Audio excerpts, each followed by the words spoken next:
Hello दोस्तों, नमस्कार। Welcome back to curious sari for the daily dose of Indian football. तो दोस्तों, heartbreak moment for our under 23 boys as they missed out on the AFC under 23 Asian cup 2026। हम बहुत ज़्यादा भाई close आ गए थे कल रात को, इतने ज़्यादा क्लोज कि वी वर ऑलमोस्ट देयर। अगर लास्ट के वो कुछ मिनट में बाकी ग्रुप्स में चीज़ें अगर अनएक्सपेक्टेड टर्न्स नहीं लेती देन बात बन गई थी, बट थोड़ा सा लक भी हमारा साथ नहीं दिया कल, एंड थोड़ा सा हमारी ओर से भी एफर्ट्स में पर्टिकुलरली ब्रूने वाले मैच में कमी दिखी। क्योंकि सबसे पहला सिनारियो जो हमें अचीव करना था, सिवाय कि भाई बाकी ग्रुप्स में क्या रिजल्ट आए, वो ये था कि भाई हमें ब्रूने को एक बड़े मार्जिन से हराना था, जो कि हम नहीं हरा पाए। हम सिर्फ उनको 6-0 से ही हरा पाए। एंड ऐसा नहीं था कि हमें चांसेस नहीं मिल रहे थे या फिर ब्रूने अल्ट्रा डिफेंसिव हो गया था। उन्होंने जैसा खेलना था वो खेला, हमने भी चांसेस भर भर के बनाए भाई। 40+ हमने यहाँ पे शॉट्स लिए हैं, एंड शुरुआत भी भाई हमें ज़बरदस्त मिली थी। फर्स्ट 5-6 मिनट में हमने 2 गोल मार दिए थे, सब कुछ यहाँ पे परफेक्ट स्टार्ट किया था। बट कहीं ना कहीं वो जो फाइनल थर्ड में हमारे प्लेयरों की फिनिशिंग, क्लिनिकलिटी, डिसीजन मेकिंग, कंपोजर जो चाहिए था वो नहीं दिखा। एंड वो समझ में भी आ रहा था कि क्यों नहीं दिख रहा था। वो ज़्यादा डेस्परेट हो रहे थे। उसका रीज़न था कि उनको भी पता था जैसे ही मैच स्टार्ट हुआ कि हमें एक बड़े मार्जिन से जीतना है, तो वो कहीं ना कहीं अंडर प्रेशर आ गए। तो इसलिए चीज़ देखने को मिली। बाकी विबिन का बेहतरीन हमें हैट्रिक दिखा, मोहम्मद इमान का ब्रेस हमने देखने को मिला, आयुष छेत्री ने भी गोल मारा, बट बड़े मार्जिन से मरा नहीं पाए। दूसरी साइड अगर बाकी ग्रुप्स में अगर हम देखें तो उसमें भी कुछ अगर रिजल्ट हमारे फेवर में आ गए होते तो काम बन गया था। एक तो भाई थाईलैंड वर्सेस मलेशिया वाला मैच जो थाईलैंड ने 90+ मिनट में जीता, वो अगर वो ड्रॉ रहता तो भाई हम यहाँ पे क्वालिफाई हो जाते, क्योंकि हमने 5th सेकंड बेस्ट टीम के तौर पे फिनिश किया है और आपकी 4 सेकंड बेस्ट टीम में क्वालिफाई की है। तो वो एक रिजल्ट हमारे अगेंस्ट में चला गया। 90 मिनट पे वो यहाँ पे चेंज हुआ। दूसरा एक हमारी ग्रुप में भाई बहरीन वर्सेस कतर वाला जो मैच है वो भी हमारे फेवर में चल रहा था। यहाँ पे 90 मिनट तक की जहाँ पे बहरीन 1-0 से आगे चल रहा था, अगर वो वैसे ही रहता तो इंडिया ग्रुप टॉप करके भाई क्वालिफाई हो जाता। बट अनफॉर्चुनेटली भाई कतार ने अगेन यहाँ पे एक्स्ट्रा टाइम, इंजरी टाइम में 2 गोल बैक टू बैक मार के हमारी जो सारी उम्मीद है उसके ऊपर पानी फेर दिया।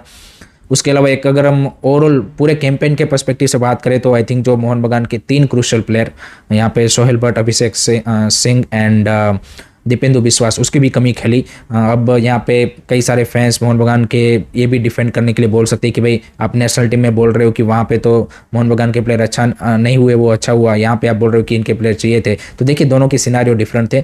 सीनियर टीम में अगर आप देखेंगे तो मोहन बगान के प्लेयर नहीं थे, उसके बावजूद भी जितने प्लेयर थे वो सारे भाई इंटरनेशनल मैचेस खेल चुके थे। 1-2 ही आपके नए प्लेयर थे उसमें, बाकी सारे प्लेयर आपके इंटरनेशनल फुटबॉल खेल चुके थे। इधर जो अंडर 23 में आपके 3 ये प्लेयर है, ये स्टार्टिंग 11 के क्रूशियल प्लेयर थे भाई। सोहेल भट्ट कल में आपको पता होगा कि कल अगर आपके पास ऐसा स्ट्राइकर होता ब्रूने के सामने, ईजिली भाई आपके यहाँ पे स्कोर लाइन होती 12, 13, 14, 15 गोल। अभिषेक सिंह का हमें रोल पता है। दीपेंदु बिस्वास आपको यहाँ पे एज ए सेंटर बैक क्या दिला सकता है वो हम सबको पता है। तो हमें यहाँ पे कतार के सामने या फिर इवन बहरीन के सामने भी हम बेटर मार्जिन से जीत सकते थे। तो आई थिंक वो एक चीज़ भी I think it is unfortunate from the Mohan बगान management point, you can say की पॉइंट ऑफ व्यू, कि उनको एटलीस्ट अंडर 23 के लिए करना चाहिए था। बट हो गया सो हो गया, अब क्या कर सकते हैं। And what next for this under 23 boys, I think that is very important now, because देखिए प्लेयरों ने through out the campaign efforts अच्छा डाला है, फुटबॉल अच्छी खेली है, नौशाद मूसा ने टीम को बेहतरीन तरीके से प्रिपेयर किया है। तो अब ऐसा नहीं होना चाहिए कि भाई क्वालिफाई आप नहीं हुए तो इनको आगे एक्सपोजर मैचेस ना मिले। आपको नेक्स्ट ईयर 2026 में एशियन गेम्स भी खेलना है, तो उसको ध्यान में रखते हुए अब इन प्लेयरों को भाई जितना ज़्यादा आगे एक्सपोजर मैचेस मिल सके ऐसी प्रायोरिटी AFF की होनी चाहिए।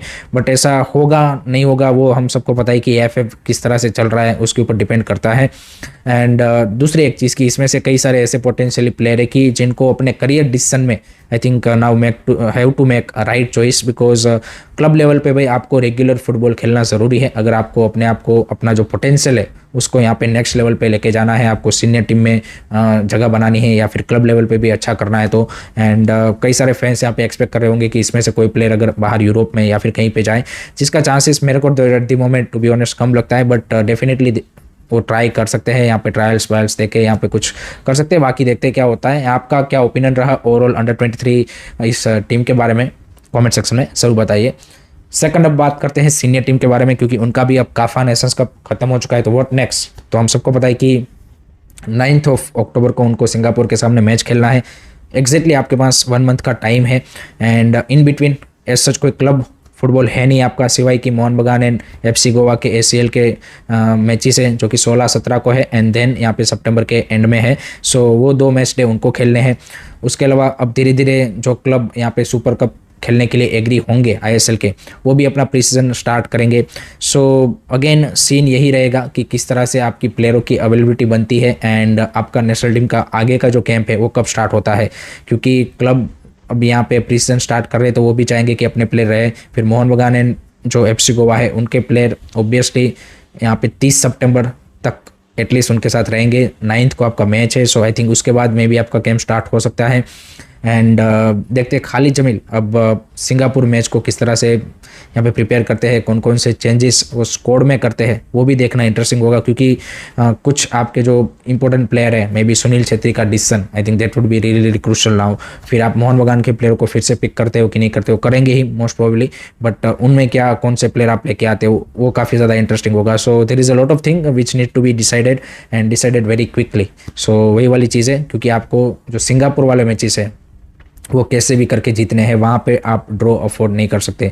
काफा नेशंस कप हमारा बढ़िया रहा, अच्छा हमने यहाँ पे यू कैन से एक अनएक्सपेक्टेड चीज़ अचीव की 3rd प्लेस फिनिश करके, but the most important thing is to win against Singapore. So उनकी प्रिपरेशन में कोई कमी नहीं होनी चाहिए from the Khalid Jamil and from the AFF and from the everyone, but let's see क्या होता है।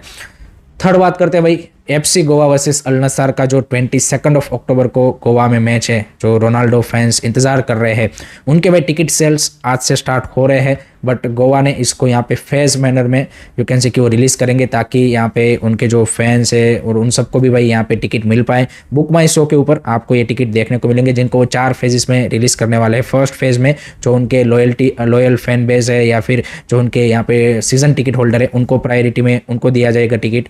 फिर दूसरे फेज में जो ACL2 के बाकी 2 ग्रुप स्टेज के मैचेस है अगेंस्ट अल ज़ावरा एंड इस्तिक्लाल, उनके जो टिकट लेगा उनको फिर अल नस्सर का टिकट यहाँ पे प्रायोरिटी बेसिस पे दिया जाएगा। फिर फेज 3 में जो ऑफलाइन टिकट है उनके काउंटर वहाँ पे गोवा में, ताकि लोकल गोवन फैंस भी इस मैच को एंजॉय कर पाए, तो उनको दिया जाएगा। एंड देन फिर जो टिकट बचेंगे वो फिर आपके ओपन फॉर ऑल उस तरह से किया जाएगा एंड एक ईमेल आईडी से आप 2 टिकट यहाँ पे परचेस कर पाएंगे। तो इस तरह से फेज मैनर में वो टिकट रिलीज़ करेंगे, डिमांड ज़्यादा रहेगी एंड देखते हैं टिकट प्राइसिंग वो किस तरह से क्या रखते हैं। बट आज आप बुक माई शो के ऊपर ये चीज़ यहाँ पे स्टार्ट होगी, तो अगर आप इंटरेस्टेड हैं तो डेफिनेटली वहाँ पे चेकआउट कर सकते हैं। नेक्स्ट उसके बाद बात करते हैं, कल मोहन बगान वर्सेस FC गोवा का प्रैक्टिस मैच खेला गया था कोलकाता में as a part of preparation for their ACL2 matches, जो कि 16 एंड 17 यानी कि नेक्स्ट वीक ही है। तो मैच 0-0 से ड्रॉ रहा एंड यहाँ पे this is very very crucial for Mohan Bagan and FC Goa कि भाई ACL2 के ये जो पहले होम गेम्स है इनको वो विन करे। ड्रॉ भी उनके लिए भाई आई वुड से कि it's not positive result, because आपको टॉप 2 में फिनिश करना है अगर आपको नेक्स्ट राउंड में नॉकआउट राउंड में क्वालिफाई होना है तो। एंड आपको जो होम गेम्स है वो जीतने ही पड़ेंगे, तो दोनों के होम गेम है and Mohun Bagan and FC Goa has to win this 2 matches anyhow, simple as that. And दोनों की प्रिपरेशन हमने देखी है किस तरह की रही है अभी तक, सो लेट्स सी क्या किस तरह से उनकी परफॉर्मेंस रहती है। लास्ट में बात करते हैं, बेंगलुरु FC ने भाई अपना जो प्री सीजन है वो एज पर दी खेलना और रिपोर्ट की भाई 15 सितंबर से यहाँ पे स्टार्ट करेंगे। So this is good to see कि धीरे धीरे slowly some of the ISL club resuming their pre season and देखते हैं बाकी जो क्लब्स है जिन्होंने दुरांत कप में भी पार्टिसिपेट नहीं किया वो कब तक अपना जो प्री सीजन है उसको स्टार्ट करते हैं, क्योंकि आपको after the October FIFA window आपको सुपर कप खेलना है एंड कुछ क्लब अभी भी अनसर्टेन इसलिए है क्योंकि वो जो ये टेंडर है उसमें वो यहाँ पे अभी भी क्लियर नहीं है कि भाई कौन मार्केटिंग पार्टनर बनने वाला है। सो उनका मे बी वेट भी कर सकते हैं एंड शायद कुछ क्लब्स सुपर कप में पार्टिसिपेट ना भी करे या फिर उस तरह से चीज़ें भी आपको देखने को मिल सकती है। So let's wait and watch, but let's hope कि भाई यहाँ पे चीज़ें बैक ऑन ट्रैक फिर से आ जाए। So that's it from my side guys regarding today's Indian football news. I hope कि आपको वीडियो पसंद आया होगा। Keep supporting Indian football, don't forget to like share subscribe करिए। जय हिंद, जय भारत।